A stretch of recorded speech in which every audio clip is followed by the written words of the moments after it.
Bismillahirrahmanirrahim. Assalamualaikum warahmatullahi wabarakatuh.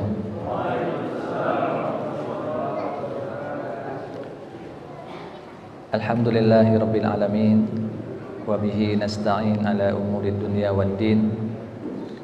Assalatu wassalamu ala asyrafil anbiya'i wal mursalin wa ala alihi wa ashabihi ajma'in.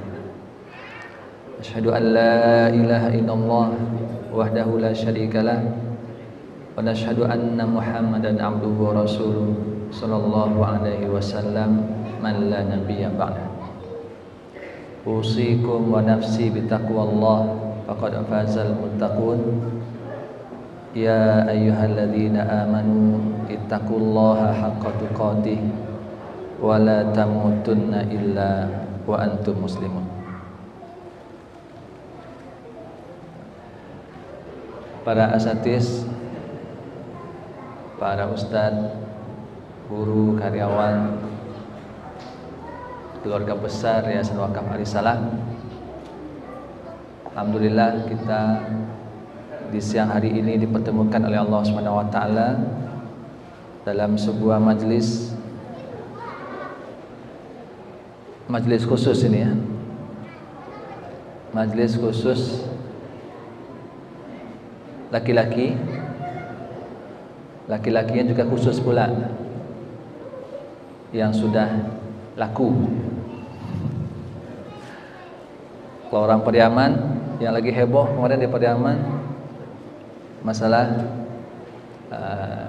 ya dalam perdebatan lah ya, bahwasanya ada semacam laki-laki di Pariaman dibeli gitu ya, atau dibayar, sehingga ada yang banyak komen di medsos kemarin itu yang mengkritisi seperti apa adat yang ada di salah satu daerah di Minangkabau ini. Ala kulli hal, para asatiz yang dirahmati Allah, kita di majelis ini insyaallah kita berdoa agar Allah berkahi, terutama juga kepada keluarga kita. Dan berhubung mungkin majlis ini adalah majlis bapak-bapak semuanya, dan pembicaraan kita khusus masalah pembicaraan bapak-bapak, biar gak kedengaran sama ibu-ibu di luar, kayaknya kita harus rapat-rapat ke sini gitu. Gimana ya kita? Takut nanti pembicaraan ibu kita di luar kedengaran sama ibu-ibu. Nah, mending kita merapat ke depan biar lebih fokus pembicaraan kita, karena ini pembicaraan khusus masalah laki-laki aja. Jadi ibu-ibu nggak perlu tahu di luar sana. Jazakallahu khairal jazaa. Para ustadz yang dirahmati Allah, ini materi di request oleh ibu-ibu. Ya, jadi materi ini di request oleh ibu-ibu. Nggak tahu ibu-ibu yang mana nih. Bisa jadi ibu-ibu yang berbicara di depan ini kan.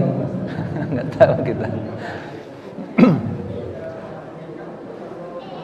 Yang tentu mereka berharap kita seperti yang mereka harapkan.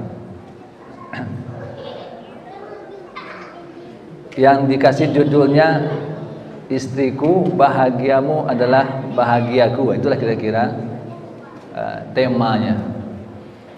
Ana sendiri ketika mendapatkan permintaan ini, pada awal-awalnya masih mikir-mikir dua kali untuk menerima permintaan ini. Cobalah dulu ke ustaz-ustaz yang senior yang lain, karena secara usia pernikahan mungkin masih belum tergolong yang lama lah atau senior lah gitu, masih di usia 18 mau masuk 19.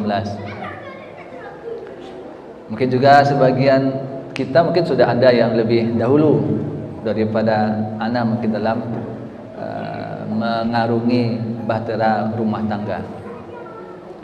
Tapi sepertinya memang karena yang sudah beberapa kali dikontak pada nggak bisa, para asatiz yang sudah lama mungkin usia pernikahannya sudah banyak asam garam yang dilewati dalam perumah tangganya, maka akhirnya bola itu kembali kepada anak di sini.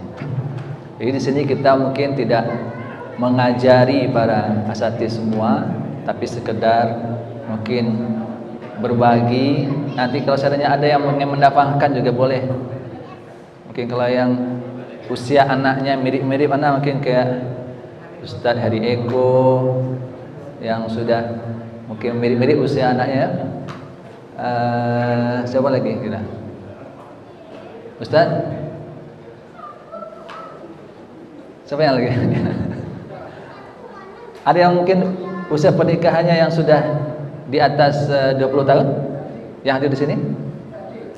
Enggak ada ya?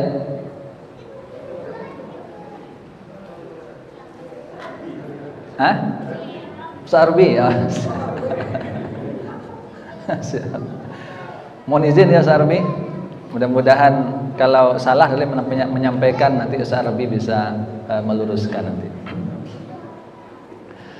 Para asatidz yang dirahmati Allah Subhanahu wa taala, alhamdulillah Adi Salah memfasilitasi kita dari waktu ke waktu dalam masalah meningkatkan kapasitas diri kita. Kapasitas diri ini tidak hanya sebatas dalam dunia kerja kita, tapi juga dalam kehidupan kita sehari-hari. Karena Adi Salah merasa semua SDM yang ada di Yayasan Wakaf Adi Salah ini adalah aset yang sangat berharga, maka perlu bersama-sama kita jaga, kita rawat, sehingga kita bersama-sama untuk tumbuh. Secara target visi misi lembaga Adi Salah dan kita semua diharapkan juga sama memahami bahwasanya keluarga ini adalah tangga kedua dalam mewujudkan sebuah cita-cita peradaban. Tangga pertamanya adalah takwin syakhsiyah muslimah, membentuk pribadi yang muslim. Tangga kedua adalah takwin usrah muslimah, membentuk keluarga yang islami. Karena keluarga adalah basis yang paling dasar dari sebuah negara. Ketika keluarga itu baik, berkumpul keluarga baik, maka insya Allah akan terbangun masyarakat yang baik. Nah, kesanalah kita mengarah semuanya, sehingga kita berharap keluarga besar Adi Salah ini adalah keluarga-keluarga yang kokoh, keluarga-keluarga yang harmonis, keluarga-keluarga yang islami, dan bersama-sama kita mewujudkan peradaban yang mulia insyaallah. Dan perlu juga kita ketahui kalau masalah pernikahan ini para asatidz yang dirahmati Allah Subhanahu wa taala, pensyariatan pernikahan pada awalnya itu dulu adalah membatasi jumlah pernikahan. Yang dahulunya pada masa jahiliyah jumlah para istri-istri orang-orang laki-laki di daerah Jazirah Arab itu rata-rata berbilang semuanya, tidak terbatas. Ada yang 10, ada yang belasan, sehingga Islam memandang, bahkan sudah banyak mungkin realita di mana ditemukan para perempuan tak diberikan haknya untuk dimuliakan, dihormati, dan diberikan sebagaimana mestinya, sehingga muncullah syariat pernikahan ini membatasi. Jadi awalnya itu tanpa batas, datang Islam untuk membatasi. Tapi yang kita mungkin baru bisa satu baru ya rata-rata ya. Ada yang 2 sini. Belum ada kayaknya ya. Keinginannya mungkin ada, tapi nyali belum ada. Ya, Sarbi. Keinginan ada, tapi nyali mungkin belum ada. Jadi Allah Subhanahu wa taala mensyariatkan nikah itu untuk memuliakan kaum perempuan yang hak-haknya selama ini tidak terperhatikan, bahkan cenderung dizalimi, sehingga diaturlah masalah pernikahan. Dan dari sinilah berarti dalam masalah pernikahan ini ada beberapa hal yang mesti kita pahami terhadap makhluk Allah yang namanya perempuan, sehingga kita yang diposisikan sebagai qawamnya rumah tangga atau suami bisa memberikan hak dan kewajiban kita kepada yang namanya istri. Ini tema-tema atau poin-poin yang dimintakan untuk disampaikan dalam forum kita sekarang ini. Pertama, terkait dengan masalah keikhlasan kita. Kita alhamdulillah semua sudah punya pasangan, dan itu adalah bagian dari takdir Allah kepada kita semua, maka tentu kita menerimanya dengan ikhlas, dengan segala kelebihan dan kekurangan yang dimiliki oleh pasangan kita masing-masing. Kalau di majlis yang satu lagi mungkin beda lagi masalahnya. Yang majlis satu lagi itu majlis yang para jomblo semuanya, mereka yang belum punya status, sehingga mereka baru merancang-ancang, merencanakan baru. Sementara kita semua yang di forum ini adalah orang-orang yang sudah statusnya sudah jelas. Tadi Anda bilang sudah laku, jadi nggak perlu lagi. Kalau ada yang mungkin yang jomblo yang masih walaupun posisinya mapan atau bagaimana, yang jelas dia belum laku. Tapi kalau kita adalah orang yang sudah laku, maka penerimaan ikhlas ini para ustadz dirahmati Allah SWT ini perlu kita tanamkan kembali. Yang kedua, menyayangi. Ini poin yang diminta. Ketiga, apa saja kewajiban kita kepada istri, ini mungkin perlu disegarkan kembali. Kemudian yang keempat, menjaga kewarasan istri. Ini agak rumit sedikit. Anda menerima poin ini, terus Anda tanya, ini apa maksudnya nih, menjaga kewarasan ini? Nanti bisa kita sampaikan apa yang diinginkan oleh kaum ibu-ibu ini.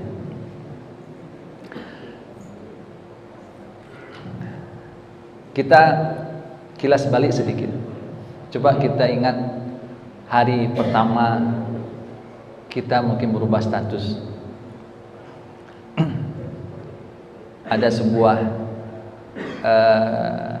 mungkin situasi suami kepada istri di awal pernikahannya demikian mesra dalam interaksinya, kata-katanya pun diatur sedemikian rupa agar tak menyinggung perasaan sang primadonanya, bukan sang ramadona ya, primadonanya.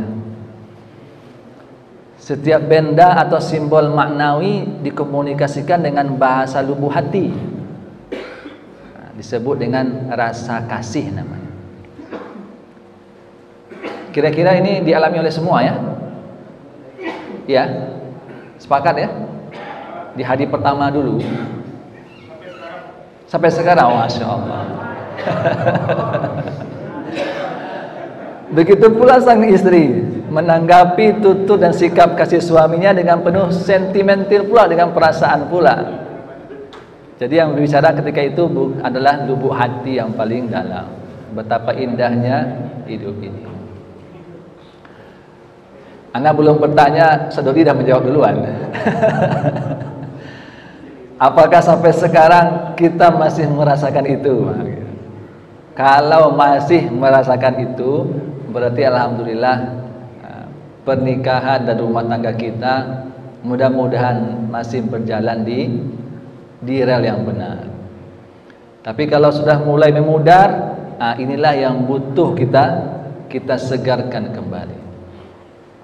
Karena kadang-kadang sesuatu yang baru kita cenderung untuk merawatnya, Tapi kalau sudah lama, kalau tak di maintain terus, tak dirawat terus, maka dia bisa menjadi usang, bisa menjadi kusam, bisa menjadi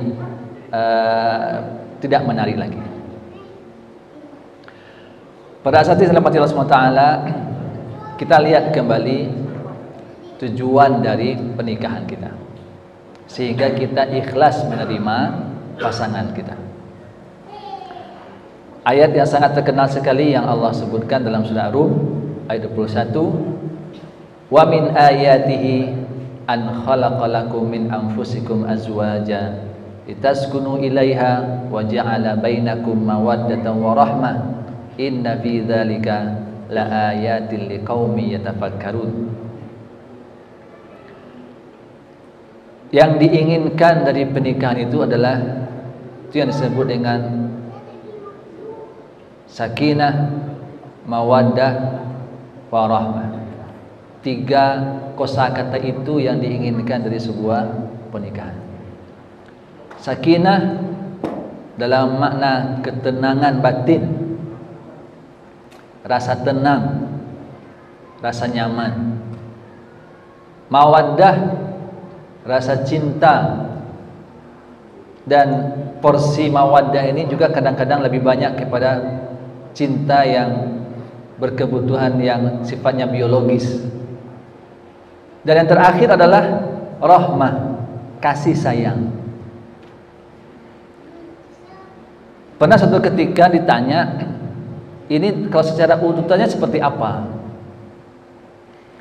Kalau sakinah dan mawaddah itu, kalau ketiga-tiganya cenderung di awal-awal ada semuanya. Tapi untuk sakinah mawaddah ini bisa jadi dengan situasi kondisi ada yang luntur, ada yang mungkin hilang. Tapi ketika ditanya, ketika diberikan semacam pencerahan, apa yang kira-kira membuat seseorang itu bisa bertahan, bahkan mungkin dengan segala kekurangan dari pasangannya. Apalagi nanti ketika sudah usia menua, sudah usia kakek-kakek, nggak ada lagi yang dorongan biologis atau apa yang dalam usia-usia segitu, maka yang paling terakhir yang bisa dipertahankan adalah rahmah ini, kasih sayang. Setelah sekian lama dilewati, sekian tahun, sekian permasalahan, sekian peristiwa yang dilalui, maka yang paling ujung nanti, setidak-tidaknya kalau yang 2 pertama ini sudah tidak ada lagi, sakinah, mawaddah sudah nggak ada lagi, maka minimal yang terakhir ini adalah rahmahnya masih ada. Inilah istilahnya alasan terakhir mungkin agar bisa bahtera rumah tangga itu bisa bertahan, adanya rasa kasih sayang tadi. Yang kedua, kita ingat kembali para asatidz, Rasulullah mengingatkan motivasi dulu kita menikah ada 4 yang bisa kita jadikan kriterianya. Kata Rasulullah, tunkahul mar'ah li 4. Wanita itu dinikahi karena 4 alasan. Pertama, li jamaliha, kecantikannya. Itu sudah fitrah manusia, pengen yang cantik. Yang kedua, li maliha, harta, dia mapan. Ada pula kan di antara laki-laki yang pengen menikah dengan wanita yang mapan. Boleh-boleh saja, tak masalah. Kemudian linasabiha, karena keturunannya, keluarganya dari orang yang terpandang, dari golongan bangsawan atau dari orang-orang yang status sosial di masyarakat diistimewakan, boleh-boleh saja. Kemudian terakhir adalah lidiniha, karena agamanya. Tapi Rasulullah ketika di penghujung hadis ini mengatakan fazfar bidzatid din. Dan mudah-mudahan kita semua ketika mau nikah dulu adalah ini motivasi pertama kita, karena keberagamaan dan kualitas agamanya. Adapun yang lainnya, yang tiga, yang pertama tadi itu anggap aja bonus. Kalau ada alhamdulillah, kalau tak ada tak masalah. Sehingga ketika titik tolak pertama kita sudah benar, maka insya Allah untuk langkah berikutnya kita juga bisa melakoninya dengan sesuai dengan Allah ridhoi. Maka keikhlasan kita menerima istri kita karena dari awal kita memotivasinya adalah untuk menyempurnakan agama kita, karena agamanya, maka tentu kita sudah barang pasti insya Allah karena kita ridho dengan agamanya, maka kita memilihnya dengan keikhlasan hati kita masing-masing. Dan perlu juga kita ketahui tabiat dari perempuan, sehingga ini juga akan membantu kita untuk ikhlas menerimanya. Apa kata Rasulullah? Istausu bin nisa, kalian harus berwasiat atau menasihati perempuan. Fa innal mar'a khuliqat min dhila, karena perempuan itu diciptakan dari tulang rusuk. Wa inna a'waja syai'in fid dhila'i a'laha, dan tulang rusuk yang paling bengkok itu ada yang paling atas. Apa kata Rasulullah? Fa in dhahabta tuqimuhu kasartaha, kalau kamu berperilaku meluruskannya dengan paksa, kamu akan mematahkannya. Wa in taraktahu lam yazal a'waj, kalau kamu biarkan saja dia, maka dia akan tetap bengkok. Fastausu bin nisa, Rasulullah tutup lagi dengan perkataan di awalnya, maka nasihatilah, berwasiatlah kepada perempuan. Kalimat dila ini para asatidz ini mewakili mungkin kalau ada kekurangan-kekurangan yang ada dalam diri pasangan kita. Karena kita tidak menikah dengan bidadari yang sempurna, pasti ada kekurangan. Sebagaimana diri kita juga punya kekurangan. Tapi kekurangan itulah peluang kita untuk menyempurnakannya, dan disitulah nanti letak fungsi kita saling melengkapi. Maka dengan ini kita luruskan kembali titik tolak kita. Kalau ada yang mungkin sudah lupa dengan titik tolak yang dulu, bahwasanya kita menikah ini bukan hanya untuk tujuan biologis saja, tapi juga kita sedang membangun sebuah peradaban. Dan kita berharap dari Arisalah ini, dari komunitas kita ini, dari keluarga-keluarga kita semua, baik yang tinggal di dalam Arisalah maupun yang tinggal di luar Arisalah, dia akan menjadi sebuah kekuatan peradaban di tengah-tengah masyarakat. Suasana yang indah itu, sebagaimana yang ungkapan di awal tadi, itu adalah sampai ke batas terakhir usia kita. Jadi keromantisannya itu jangan sampai hanya di awal saja. Rasulullah, keromantisan Rasulullah itu sampai di akhir ajal menjemputnya. Ibu Aisyah bercerita ketika Rasulullah dalam kondisi sakaratul maut. Apa kata Ibu Aisyah? Saya bersyukur sekali diberikan kemuliaan oleh Allah Subhanahu wa taala, Rasulullah meninggal di rumah saya, di hari giliran saya, di dalam pangkuan saya. Dan dalam rangkaian cerita itu Ibu Aisyah mengatakan, Di saat Rasulullah meninggal itu, ada momen beliau masih mengungkapkan rasa cintanya kepada Aisyah dalam rangka menjaga keharmonisan keluarganya. Dalam rangka itu disebutkan bahwasanya lidah Rasulullah sempat juga menyatu dengan lidah ibunda Aisyah. Itu disebutkan di situ dalam hadisnya.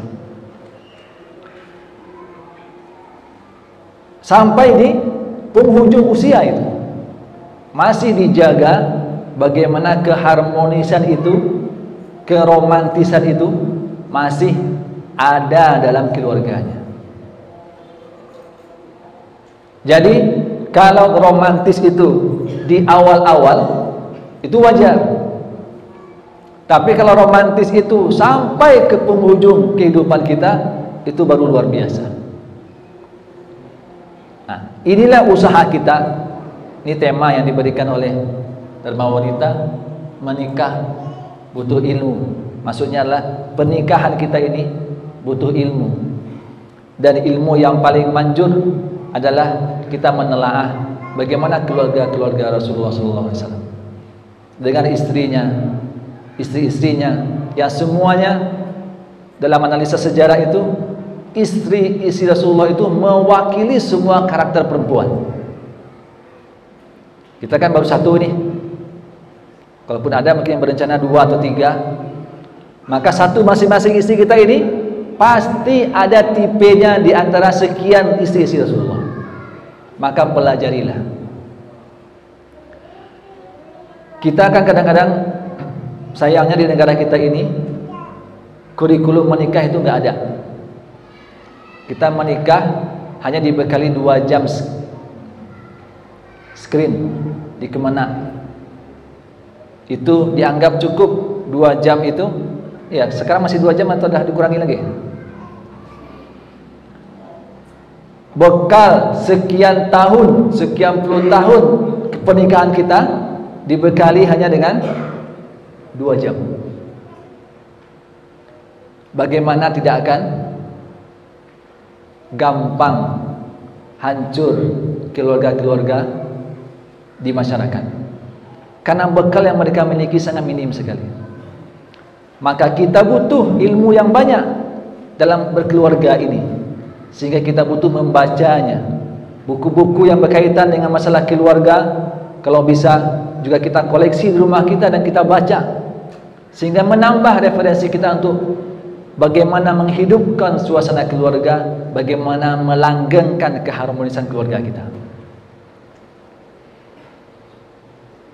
Kalau hanya sebatas alami saja, ibarat air mengalir saja, maka kita akan mendapati kebanyakan keluarga yang di tengah-tengah masyarakat.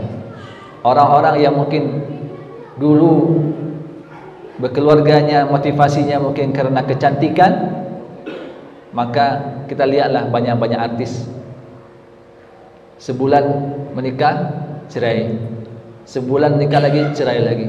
Begitulah. Yang mengandalkan kekayaan juga begitu. Dan begitulah seterusnya. Ternyata kekayaan, kecantikan, kegantengan, dan apapun itu semuanya, kebangsawanan, tak ada jaminan untuk melanggengkan sebuah pernikahan. Makanya Rasulullah mengatakan, fazfar bidzatid din.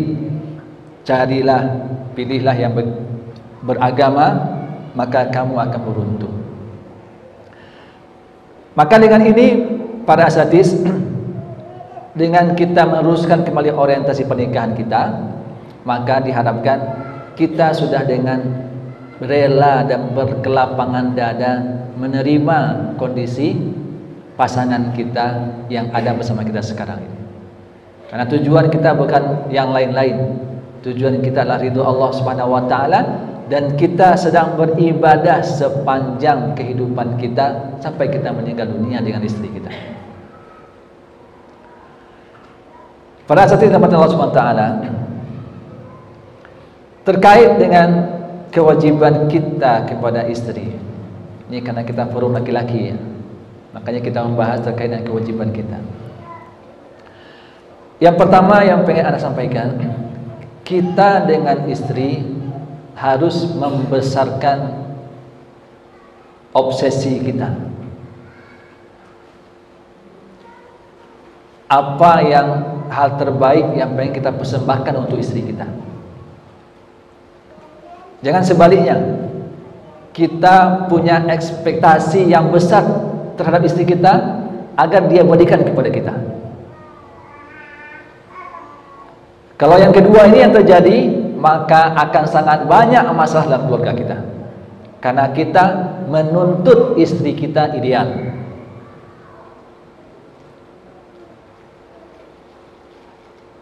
Makanya tidak ada keikhlasan lagi, karena kita menginginkan dia memperlakukan kita seperti yang kita inginkan. Tapi kalau obsesi yang kita besarkan, kita pengen memberikan yang terbaik kepada istri kita, maka itulah yang akan membangun keluarga yang kuat. Apa yang bisa kita lakukan lagi? Apa yang bisa kita berikan lagi? Apa yang bisa kita kuatkan lagi? Artinya kita memikirkan apa? Apa yang bisa kita berikan, bukan sebaliknya. Apa yang harus dia berikan kepada kita. Maka dalam hal ini kita berbicara apa kewajiban kita. Salah satu hadis saja yang menjadi dari sekian banyak hadis tentang kewajiban seorang suami kepada istri, ini yang masih kita kuatkan lagi. Dari Hakim bin Muawiyah, dari ayah beliau lagi beliau berkata, wahai Rasulullah, apakah hak seorang istri yang masih dipenuhi oleh suaminya? Rasulullah SAW menjawab, kamu memberi makan kepadanya jika kamu makan. Ini masalah kebutuhan pangan. Beri makan keluarga, istri, anak-anak sebagaimana kamu makan. Maka dalam masalah ini yang menjadi tugas utama menafkahi keluarga adalah suami. Kalau ada istri kita yang membantu, alhamdulillah. Tapi tak boleh dituntut itu menjadi kewajiban dia. Jangan sampai ada seorang suami menuntut kepada istrinya untuk harus bekerja agar punya penghasilan, tak boleh. Tapi kalau dia dengan sukarela untuk bekerja, tidak masalah. Sebuah sikap yang salah kalau suami memaksa istrinya untuk bekerja agar punya penghasilan, karena yang punya tanggung jawab untuk memberikan nafkah lahir adalah suami, bukan istri.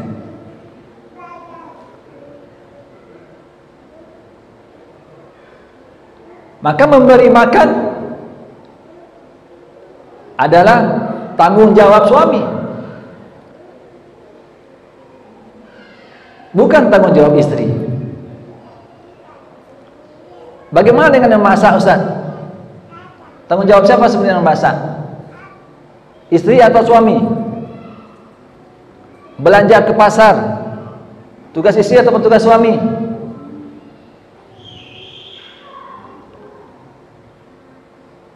Pada aslinya semua itu adalah tugas kita. Istri itu dalam posisi dia menerima jadi aslinya. Kalau kita makan, maka istri juga kita kasih makan. Maka ketika ada sebuah budaya di masyarakat, mungkin kalau di Indonesia kebanyakan adalah yang belanja ke pasar ibu-ibu, walaupun tidak aib ketika laki-laki belanja ke pasar. Kalau di Arab budayanya adalah yang belanja ke pasar itu laki-laki, karena perempuan sangat banyak waktu yang di rumah, diupayakan di rumah. Urusan-urusan keluar adalah urusan-urusan laki-laki.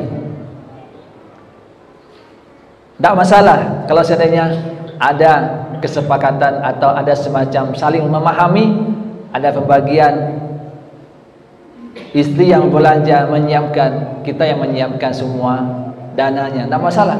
Tapi jangan sampai ada perasaan enggan bagi suami untuk berbelanja, untuk membantu memasak, karena pada aslinya yang berkewajiban memberikan makan kepada anggota keluarga itu adalah suami. Ini jelas-jelas dalam hadis. Kamu memberi makan kepadanya jika kamu makan. Berarti kalau kita enggak makan, ya sama-sama merasakan kesulitan hidup. Tapi tak boleh ketika kita makan, istri tak mendapatkan makan, tak boleh. Berikan hal yang sama ketika suami makan, maka istri juga berhak mendapatkan apa yang dimakan oleh suaminya. Yang kedua, memberinya pakaian jika berpakaian. Tanggung jawab suami juga memberikan pakaian istri. Walaupun mungkin yang kebiasaan di masyarakat kita yang membelikan pakaian itu adalah ibu-ibu.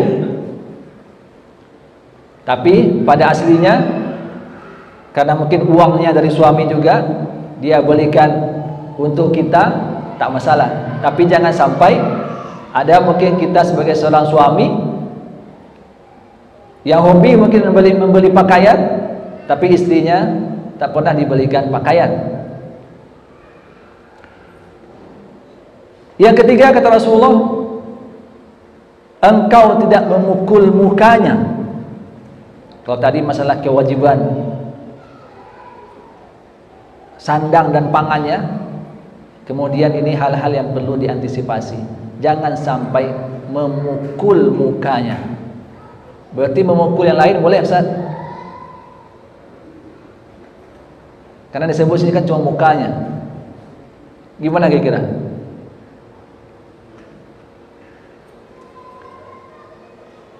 Hadis ini menunjukkan bahwasanya biasanya yang berlaku itu orang perempuan, laki-laki itu sangat gampang untuk melayangkan tangan ke wajah istrinya. Maka disebutlah itu. Bukan berarti yang lainnya kalau dipukul boleh. Boleh memukul tangannya, boleh memukul kakinya, bukan begitu artinya. Tapi ini menyebutkan sesuatu yang biasa dilakukan oleh masyarakat ketika itu. Walaupun dalam ayat Al-Quran ada istilah fadribuhunna.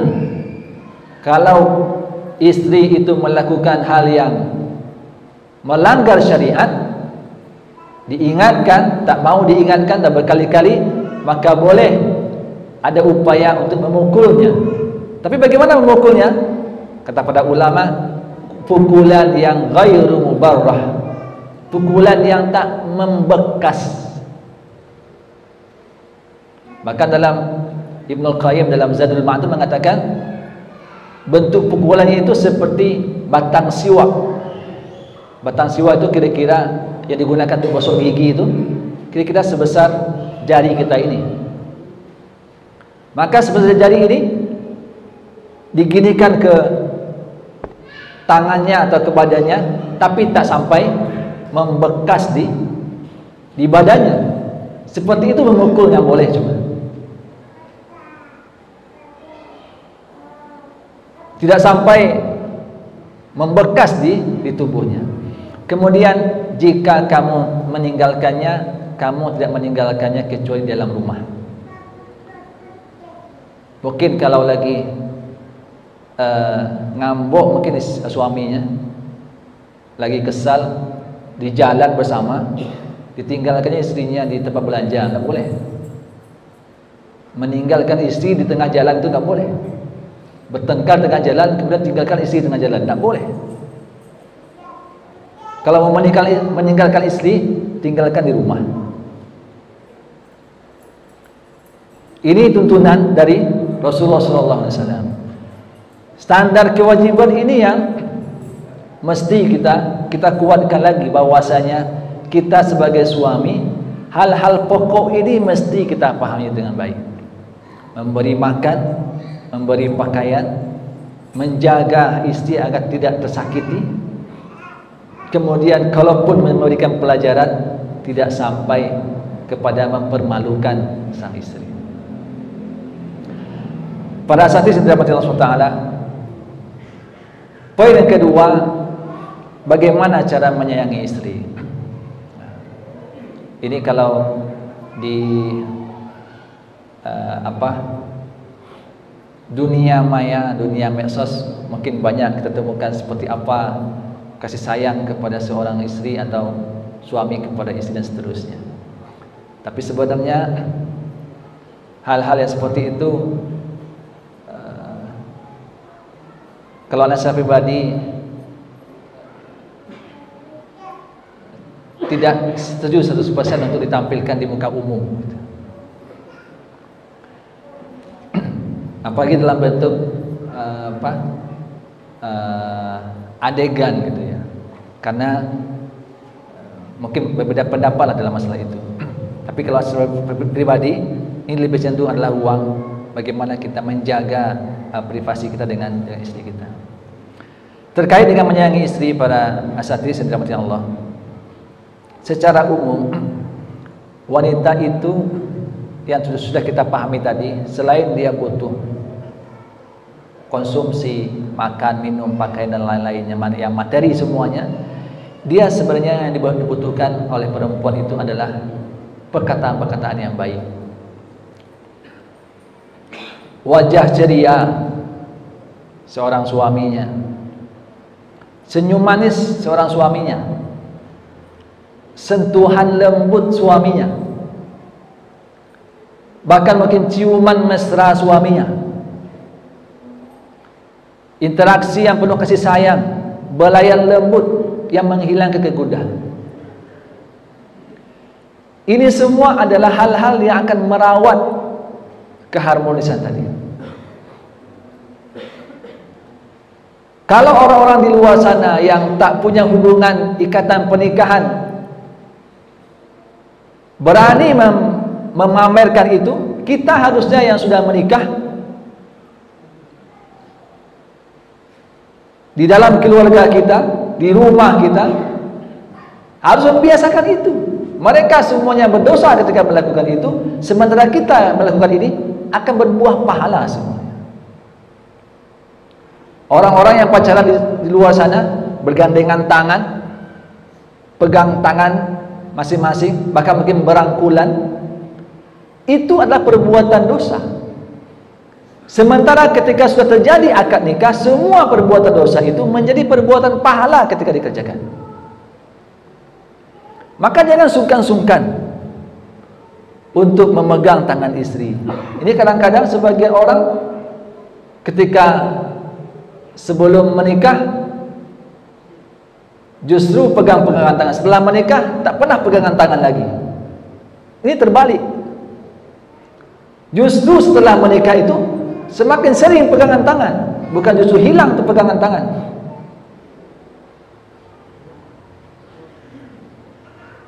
Bergandengan, berangkulan, mengungkapkan kata-kata ungkapan cinta, itu bagian. Tadi mungkin di-share ya sama Ustaz Farid link Google Form ya. Ini diharapkan mungkin bisa diisi sebagai bahan bagi kita untuk memetakan bagaimana kondisi keluarga kita semua, tanpa ada menyebut nama dan apa-apa di situ semua. Hanya segera memetakan kondisi keluarga kita masing-masing. Maka para asatidz rahmati Allah Subhanahu wa taala, kita ini semua, ana cukup sering mendengar ini ya, kajian-kajian parenting terkait dengan masalah tabiat perempuan dan tabiat laki-laki. Kalau kita ini semua punya bahasa kasih masing-masing, dan masing-masing kita ini punya tabung kasih sayang namanya, kalau dalam ilmu yang disebut dalam makalah-makalah parenting atau seminar parenting itu, yang butuh tabung itu diisi setiap saat. Ada tabung kasih sayang orang itu dengan kontak fisik, diusap atau dipeluk atau dicium, itu bahasa tubuh kontak fisik. Ada tabung kasih sayang itu dalam bentuk menerima hadiah, kasih hadiah, kasih pemberian, kasih oleh-oleh. Ada orang yang butuh itu, porsinya lebih besar kepada itu. Ada orang yang butuh dipuji, ucapan terima kasih, ucapan ketika dia bersolek di hadapan kita, bilang dia cantik, bilang dia apa, ungkapan-ungkapan kasih sayang lah, ungkapan yang memuji dia, masakan dia enak, masakan dia membuat selera makan kita bertambah, itu pujian-pujian. Dan ini semua adalah hal yang akan menghangatkan kembali suasana keharmonisan dalam rumah tangga kita. Kira-kira yang begini-begini ini, kadang-kadang kita kan, sebagian orang tidak perhatian dengan masalah penampilan dan perkataan dia ketika di rumah.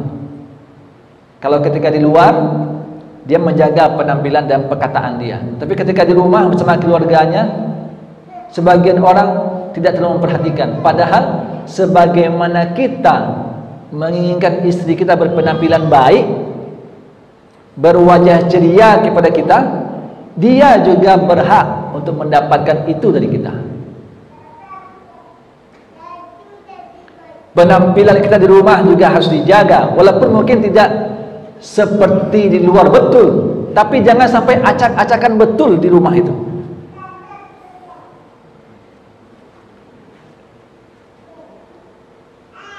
Wangi atau aroma tubuh kita ini,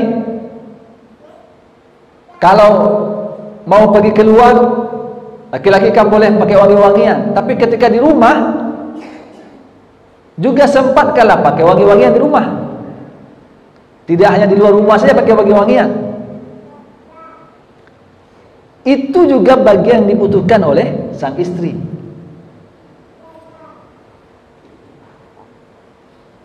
Kadang-kadang ini mungkin yang kebanyakan atau sebagian lupa. Yang dia menganggap mungkin ketika sudah mengasihi istri belanja, sudah selesai kewajiban dia. Masalah bagaimana perasaan istri, masalah bagaimana penampilan dia di rumah, masalah bagaimana ungkapan kasih sayang dia kepada istri, tak menjadi perhatian bagi dia lagi. Nah, ini menjadi hal yang mesti dibiasakan.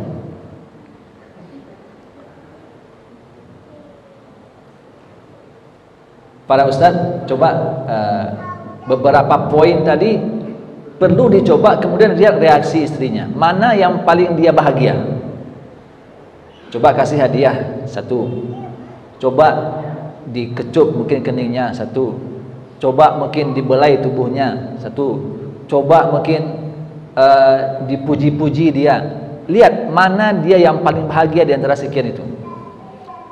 Maka itu berarti sesuatu yang paling dia butuhkan. Kalau dia begitu terkesima dengan ketika menerima hadiah, maka berarti tipenya adalah tipe orang yang senang diapresiasi dengan sebuah hadiah pemberian, walaupun pemberian itu tak perlu mahal-mahal. Ustaz, bagaimana kalau semuanya dia mau, Ustaz?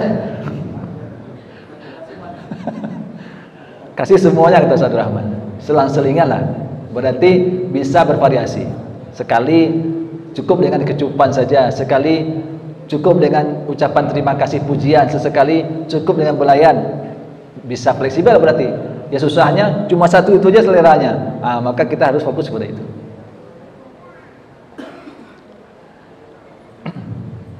Para asatidz, kadang-kadang ini hal yang sepele. Kita kadang-kadang perlu juga mungkin menghidupkan di rumah tangga kita. Menjelang berangkat pergi bekerja misalkan, mungkin dikecup dulu kening istri kita itu, dipeluk dulu dia. Ini hal kecil yang akan menjadi kenangan nanti ketika sudah sampai ke usia-usia yang lama pernikahan. Atau ketika kita pulang kerja, kalau dia di rumah saja misalkan, kita pulang kerja, didapati dia mungkin sudah tidur pula, maka hal-hal yang seperti ini mesti dicoba, mesti dilatih agar kita bisa merawat suasana keharmonisan keluarga kita. Salam dalam sebuah hadisnya digambarkan secara umum bahwasanya Rasulullah itu adalah orang yang paling baik akhlaknya, paling baik kepada keluarganya, dan Rasulullah mengatakan sebaik-baik kalian adalah orang yang paling baik kepada keluarganya. Maka ukuran kebaikan kesolehan seorang suami di hadapan Allah adalah siapa yang paling baik kepada anggota keluarganya, kepada istrinya, kepada anak-anaknya. Bukan paling berkuasa, bukan yang paling garang.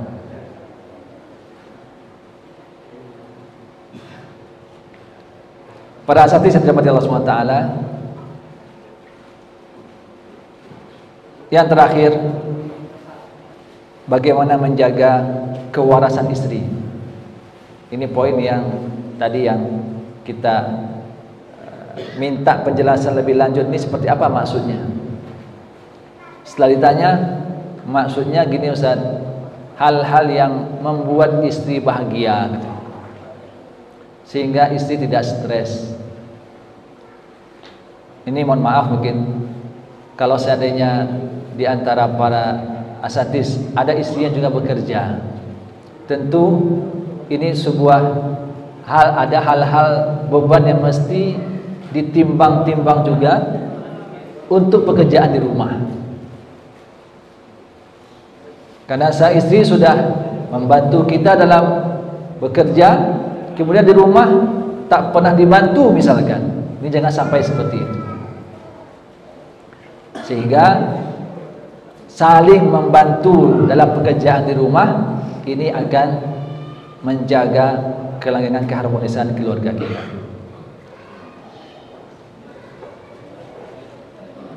Imam Ghazali memberikan sebuah ungkapan beliau. Kata beliau, ketahuilah bahwa berakhlak baik kepada istri bukan cuma tidak menyakiti mereka, tapi juga sabar menerima keluhan mereka dan penyantun ketika mereka sedang emosi serta marah, sebagaimana yang Rasulullah contohkan. Nah, ini mungkin satu hal yang situasi yang berbeda. Bagaimana kita mengenal tabiat seorang perempuan. Para asatidz, kadang-kadang kita pulang kerja, kemudian di rumah laki-laki cenderung tidak banyak ngomong. Di rumah cenderungnya diam saja, walaupun tidak marah, ya, walaupun tidak dalam kondisi marah, tapi cenderung di rumah diam saja.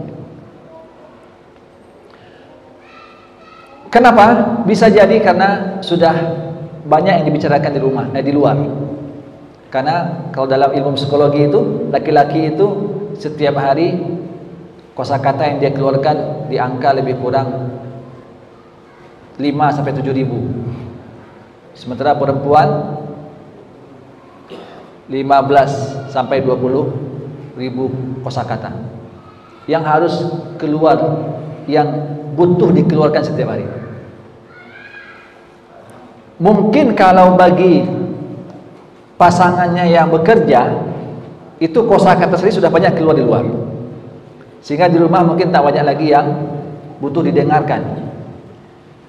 Tapi bagi suami-suami yang isinya di rumah, ini ketika pulang kerja harus punya stok untuk mau mendengar pembicaraan dan apa yang diomongkan oleh istri. Karena sang istri, kalau dia di rumah saja bisa jadi, kalau tak banyak interaksi dengan anak-anaknya di rumah, kosakata itu masih butuh banyak akan dikeluarkan ketika kita pulang dari pekerjaan. Maka kalau suami tak biasa mendengar, bisa kepancing marah. Udah capek pulang kerjaannya, banyak kali ngomongnya, banyak kali cerita. Ini bisa ke situ perginya. Tapi ketika kita paham bahwasanya kadang-kadang kalau dalam ilmu parenting itu disampaikan, istri itu kadang-kadang ketika dia bercerita, dia tak butuh solusi apa dari kita. Dia cuma pengen kita mendengar, itu yang dia butuhkan. bilang iya sesekali, angguk sesekali, udah nyaman dia tuh. Tidak butuh banyak komentar pula, tak butuh banyak solusi pula dari kita, kecuali dia serius bertanya dan minta tanggapan kita, minta beri tanggapan. Tapi kalau dia bercerita, oh tadi begini, tadi begitu, oh tadi tetangga begini, tadi begitu, cerita tadi tak anak perkembangan anak, tadi sebulan anaknya pulang sekolah begini-begini, dengarkan aja. Dia butuh untuk didengarkan. Maka di antara kebaikan akhlak suami tidak hanya tidak menyakiti, tapi bersabar dengan kondisi istrinya. Para asatidz, salah seorang sahabat Rasulullah SAW pernah ditanya, apa amalan yang paling Anda harapkan menjadi alasan bagi Allah memasukkan Anda ke dalam surga? Ketika ditanya seperti itu, kata sahabat ini, amalan yang paling saya harapkan menjadi alasan bagi Allah menurunkan rahmatnya kepada saya sehingga saya masuk surga adalah kesabaran saya dengan perilaku buruk istri saya. Kesabaran saya dengan perilaku buruk istri saya. Jadi mungkin ada perilaku-perilaku istri kita yang tidak kita sukai, tapi sebagai seorang laki-laki, sebagai seorang suami, ada kewajiban kita untuk bersabar dengan keburukan istri kita, kekurangan istri kita. Tidak mesti kekurangan istri itu dibalas dengan kekesalan, dengan umpatan, dengan kekasaran. Tak boleh seperti itu.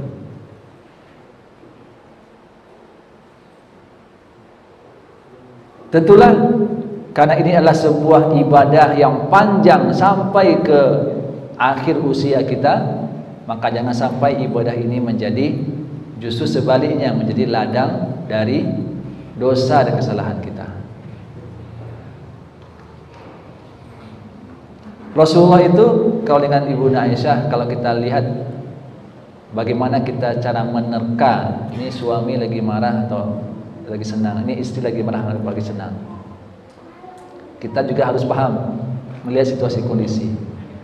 Rasulullah tahu betul bagaimana situasi emosional istrinya.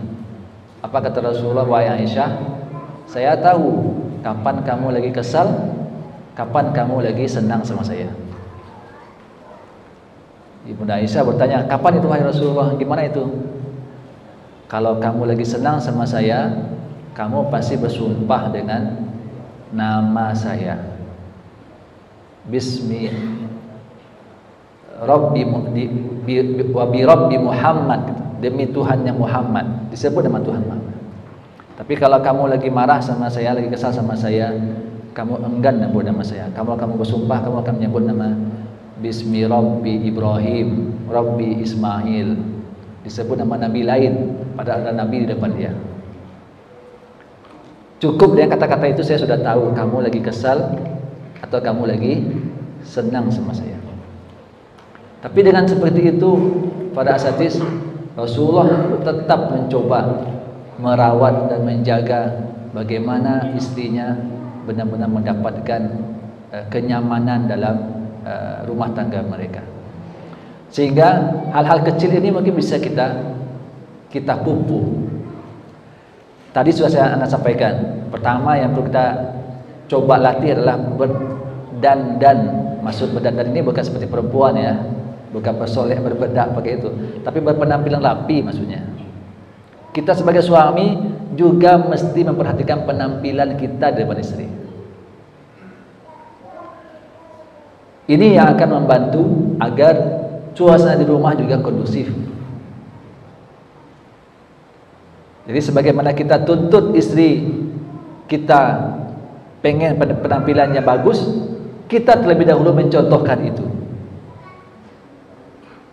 Yang kedua yang bisa kita coba tumbuhkan juga adalah mencari panggilan-panggilan yang menghangatkan suasana komunikasi kita dengan istri. Nah, kira-kira selain abi umi lah, atau ayah ibu atau mama papa, apa panggilan-panggilan kesayangan yang bisa rasanya membuat suasana menjadi romantis gitu. Kalau di medsos kan ayang beb ya. Kalau rasanya itu pula yang rasanya cocok, ayang, silakan aja cari panggilan yang membuat. Kalau Rasulullah kepada istrinya, ya Humairah misalkan, wahai yang kemerah-merahan. Ini kan sebuah isyarat bahwasanya cari sebuah panggilan yang ada kaitannya dengan istri kita, dan dengan itu dia terkesima ketika kita sebut.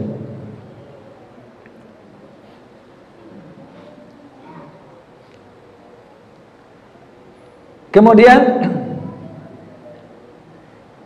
mempersering berterima kasih untuk semua yang sudah dilakukannya untuk kita. Para asatidz, ada sebuah ungkapan anak ketika dulu mendapatkan wejangan pernikahan, disampaikan di situ, kalian yang calon-calon suami, kalian menikah bukan mencari tukang masak, bukan menikah dengan tukang cuci, bukan menikah dengan tukang bersih-bersih. Itu adalah istri kalian, orang yang bersama ini dimanja oleh keluarganya, oleh bapaknya, dijaga oleh bapaknya, sekarang dipindahkan tanggung jawab itu kepada kalian.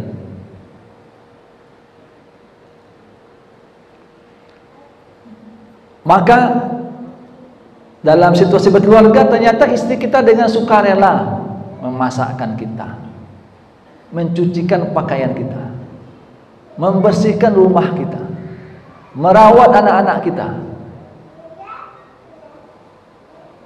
Tentu semua pengorbanan yang dia lakukan berhak untuk mendapatkan rasa terima kasih, apresiasi. Kadang ini yang tak dipahami oleh sebagian orang. Dia menganggap tugas istri itu adalah di rumah mencucikan pakaian dia, memasak masakan untuk dia, bersih-bersih rumah, semua urusan rumah, urusan istri.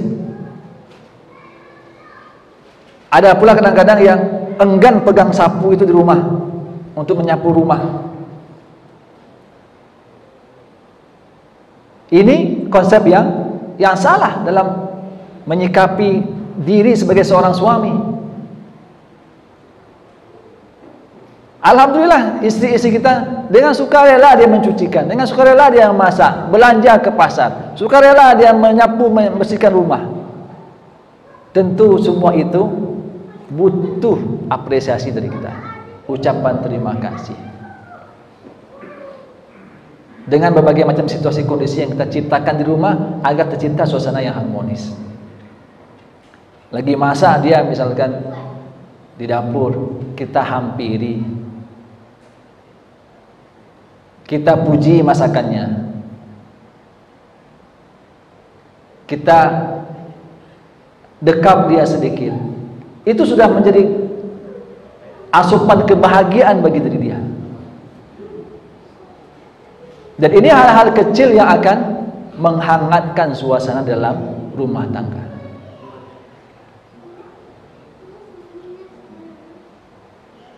Kemudian perlu juga kita ketahui, kalau tadi Anda sampaikan coba beberapa tes uji coba ya, apa yang membuat dia bahagia. Kalau susah seperti itu, minta aja sama dia, tulis apa kira-kira selama ini yang Abi lakukan atau Abang lakukan atau Papa lakukan yang selama ini membuat bahagia. Tulis 5 saja, nanti kerjakan itu lagi.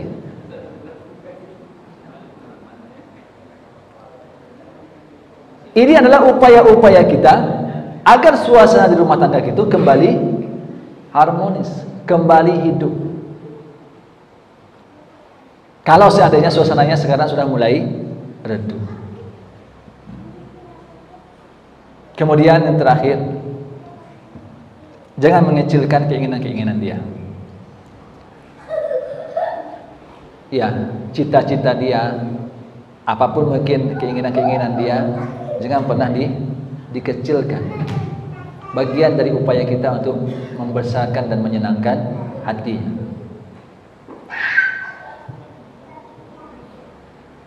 Pernah suatu ketika Rasulullah dengan istri beliau Sofiyah, Rasulullah ngasih dia hadiah unta.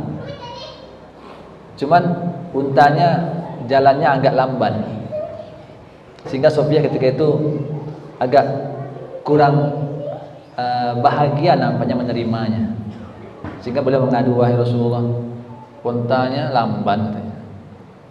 Disampaikan kepada Rasulullah. Berarti dia menginginkan apa? Kalau ada yang lebih cepat, tolong kasih yang lebih cepat, gitu. Rasulullah tak langsung membantah keinginan dari istrinya, sehingga Rasulullah berupaya, dan akhirnya Rasulullah cari unta yang lebih kencang, kemudian digantinya unta tadi dengan unta yang lebih kencang, sehingga Sofiyah ketika itu merasa bahagia dan senyumnya sumringah. Pemberian-pemberian seperti ini bagian dari hal yang sebagian istri tabung kasih sayangnya itu dengan pemberian, gitu. Maka kita sebagai suami juga butuh tahu kira-kira istri kita ini bahagia dengan apa. Kalau dikasih uang, kalau diajak belanja, itu semua istri kayaknya suka itu. Nggak ada istri sepertinya yang nggak suka. Dikasih uang, diajak shopping, itu semua kayaknya suka. Tapi kalau isi tabungan yang lain, dikasih hadiah atau sentuhan fisik atau ucapan apresiasi terima kasih, maka ini butuh untuk dicoba dan diketahui, sehingga ketika tabung itu terisi penuh, maka kita bisa meminimalisir masalah dalam keluarga. Tapi ketika tabung kasih sayang itu kosong, dia akan menuntutnya.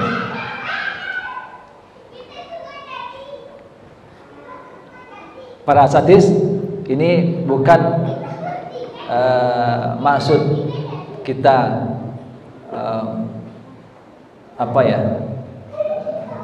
menggurui seperti apa, tapi kita sama-sama belajar.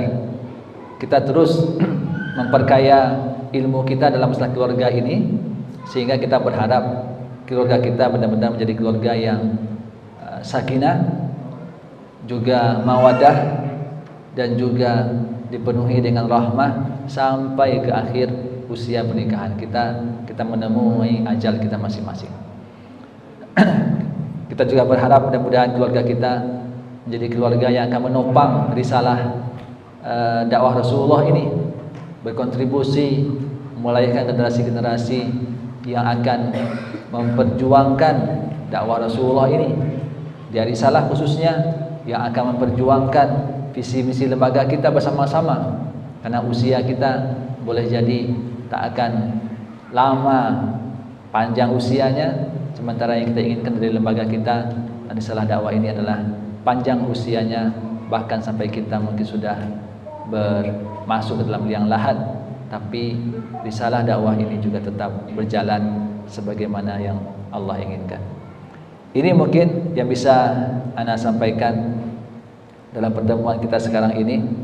Dengan poin-poin tadi, kita berusaha untuk ikhlas dengan segala kondisi pasangan kita masing-masing, karena itulah yang Allah takdirkan untuk kita.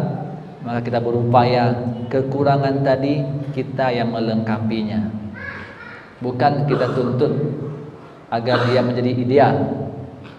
Dan untuk merubah dia menjadi yang lebih baik, sebagaimana Rasulullah bilang tadi, istausu bin nisa, berpandai-pandai menasihati perempuan. Kalau dipaksa dengan keras, dikasari, maka dia akan patah. Tapi kalau dicuekin saja, dibiarkan saja yang salah itu, dia akan bengkok selamanya. Maka jalan terbaiknya adalah istausu, saling sering-sering berwasiat. Kemudian sayangi pasangan kita, istri kita, sehingga upaya-upaya menyayangi ini, maka banyak hal yang sudah disampaikan tadi, Cobalah cari kira-kira apa yang membuat dia bahagia, terisi tabung kasih sayangnya, sehingga itu akan membuat suasana di keluarga kita menjadi harmonis. Dan jangan lupa kewajiban kita kepada istri kita dalam rumah tangga. Pastikan kewajiban tadi kita handle 100%. Oh ya, ada satu mungkin yang belum saya sampaikan. Bagi para ustadz yang istrinya bekerja, memberikan nafkah kepada istri yang sudah bekerja tetap ada. Jangan sampai mentang-mentang istri sudah bekerja, kita tak memberi nafkah materi lagi kepada istri kita. Dianggap dia sudah terpenuhi kebutuhan dia sehari-hari oleh gaji dia masing-masing. Tidak. Berarti tanggung jawab memberikan nafkah itu tetap ada. Harta dia adalah harta dia, bukan harta kita. Harta kita sebagiannya adalah untuk dia. Maka jangan sampai mentang-mentang istri kita sudah bekerja, kita tak memberikan nafkah lahir lagi kepada istri kita. Itu adalah perbuatan yang salah. Kemudian terakhir, jaga kewarasan istri dengan beberapa hal yang kecil tadi, memberikan kebahagiaan dalam diri dia, dan mudah-mudahan dengan ini Allah ridhoi kita semua, sehingga semua yang kita lakukan di rumah kita menjadi amal ibadah yang berkepanjangan sampai ke usia menutup kita semua. Ini yang bisa saya sampaikan. Mohon maaf banyak kurangnya dari materi ini. Saya yakin dan mudah-mudahan kita semua terus belajar, memperkaya wawasan kita, sehingga kita menjadi keluarga yang sakinah, mawaddah dan rahmah. Jazakumullah khairan. Assalamualaikum warahmatullahi wabarakatuh.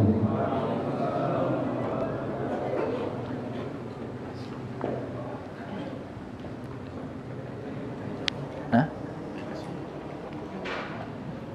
Asal jam berapa? Kalau ada satu aja kalau ada. Jazakallah, kita sampaikan kepada Ustaz Anis yang sudah menyampaikan biasa yang bersama. Sebelum kita akhiri, pada Ustaz Allah, silakan sekiranya ada yang ingin bertanya kepada satu atau dua orang Ustaz, masih kita berikan kesempatan. Masih ada waktu kita lebih kurang 10 menit adalah salam. Silakan kalau ada. Sa'idah Abdurrahman, itu yang masih hangat-hangat, masih. Jangan dipaksakan. Kalau tidak ada, barangkali kita cukupkan, dan setelah ini mungkin barangkali Ustaz bisa bersiap-siap untuk sholat asar. Sekali lagi kita sampaikan terima kasih banyak kepada Ustaz Satria yang sudah menyampaikan materinya dan bersama. Mudah-mudahan apa yang sudah beliau sampaikan tadi bisa menambah bumbu positif dalam kehidupan kita rumah tangga, dan kita sama-sama berdoa kepada keluarga kita menjadi keluarga yang sakinah, mawaddah dan manusia. Amin. Kita akhirnya kita di sekitar sore ini dengan Alhamdulillah dan amin. Kita tutup dengan doa hadis.